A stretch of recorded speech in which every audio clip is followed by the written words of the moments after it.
All right, welcome back. Thank you for joining me for another week, my friends. Hopefully, since the last time you checked in with me, that you've gotten at least a little better. Things have been working in your favor. Hopefully, even from those losses that you took today, that you even learned a little bit. Not today, throughout the week. Anyhow, not a whole lot I would like to talk about today. I mean, I'd love to keep on talking, but the idea of these videos is just to keep them nice and short so that people can be attentive and actually maybe take a thing or two from these. So what's today? What do I want to talk about? It's pretty simple.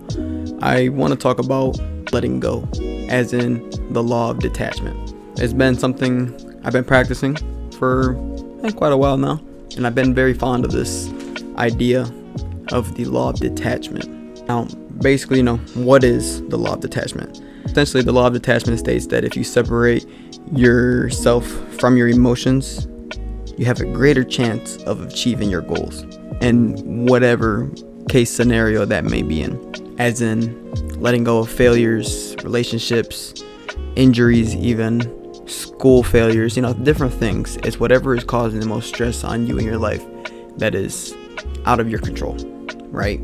It's easier said than done, of course. Everything is easier said than done.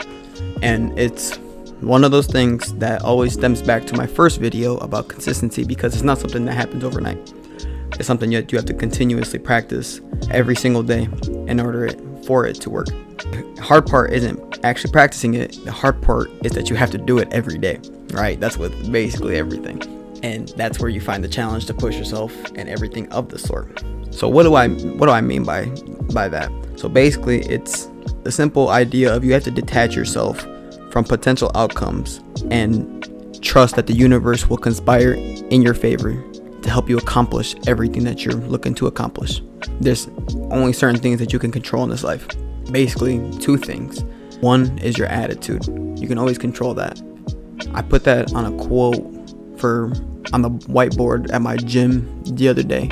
If you can have a bad day on purpose, then you can have a good day on purpose.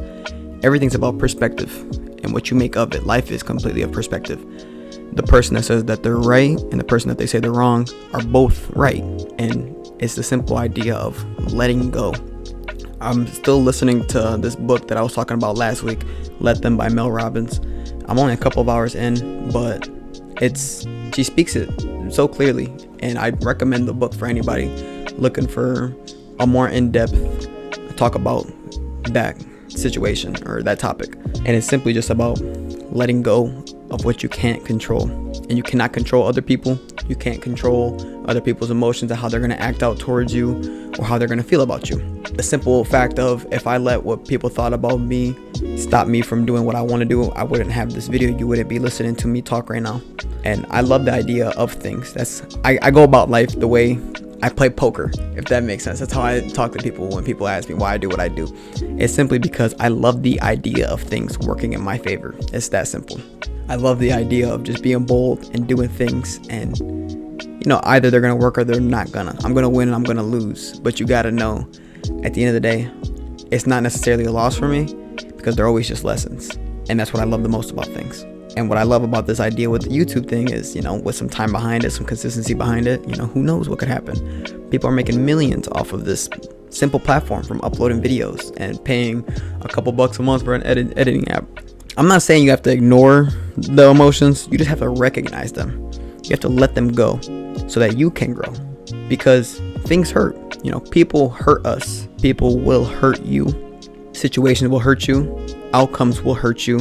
Failures will hurt you. I'm not saying don't ignore them, because the more you ignore those emotions, they'll bottle up and then they'll explode into something that you could have had maintenance on.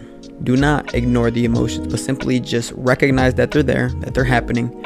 Okay, but at this moment, since that's happening, what can I control right now? Okay, I can control my attitude and how hard I work and how much effort I put into what I'm currently doing right now in order to change the outcome next time.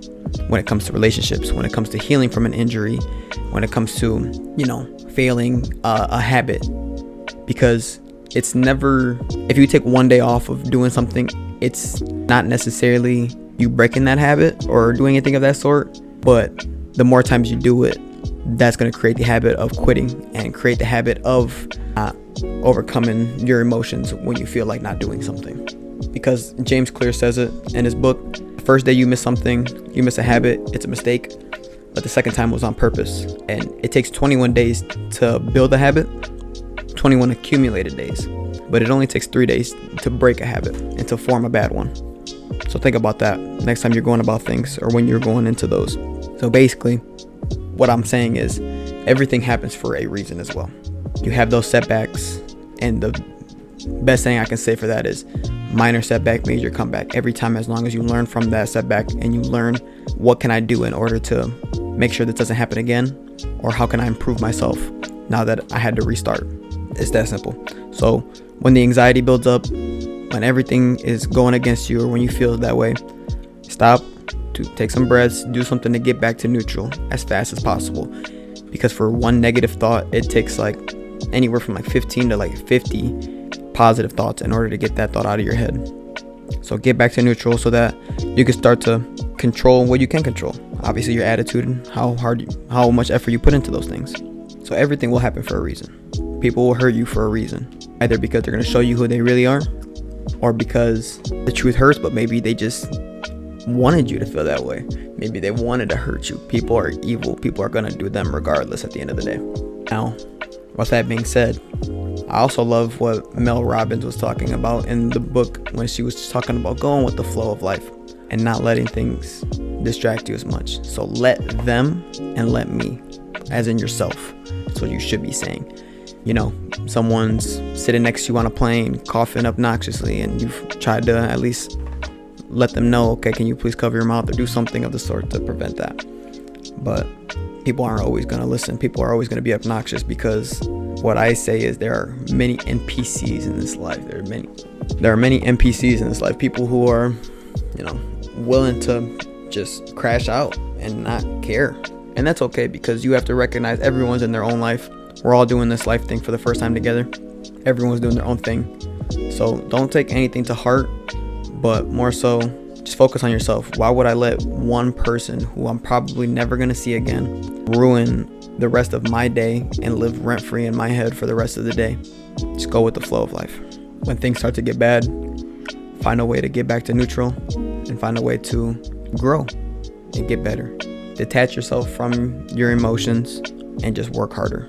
It's that simple. Anyways, pretty much all I gotta say. Like I said, I want to keep these nice and short. I'm doing this video right before work, running off a couple of hours of sleep, but who cares, right?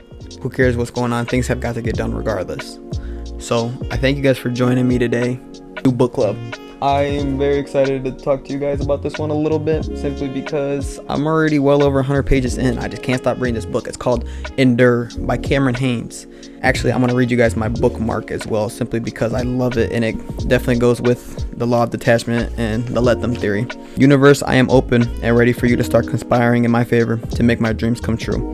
And I request for a clear sign in my validity, and I am open and ready. A good friend of mine gave me that bookmark, but that was in a bookmark. Just told me to keep it because I don't really have any bookmarks. I kind of just remember. But yeah, this book is great. I love self-help books, and I love books about the human anatomy and different things of the sort. But what I also love are books about people who have the same beliefs as myself, people that I've adapted the same beliefs as. And Cameron Haynes is a perfect example about just keep on hammering. Something he says is keep hammering. Because, regardless of how tired you are, how much work you put in, who cares? At the end of the day, nobody does. But in order for the universe to conspire with you, you have to meet it halfway. You have to put in the work. You have to be willing to take those losses, but you have to be willing to push yourself even harder. And I truly believe that. So that's a great book. I definitely recommend reading that. About 300 pages. I'm sure I'll probably finish it by the next video. I just honestly haven't stopped reading it. It's a great book. I have nothing else for you guys. I'm going to drop a Q&A on my Instagram. So if you have any questions for my Monday video that you'd like answered, by all means, tap on my description, click on my Instagram, go answer or go ask a question or the sort, and I'll be sure to answer it on Monday, if not the following Monday. But yeah, other than that, like always, I pray that you continue to win those battles you don't talk about, because you're doing a great job. You're doing better than you think you are. Just keep going. Don't stop. Keep chasing after your dreams, because they will come to you. I know they will. And like always, my friends, to have a great week and stay focused. Catch y'all later.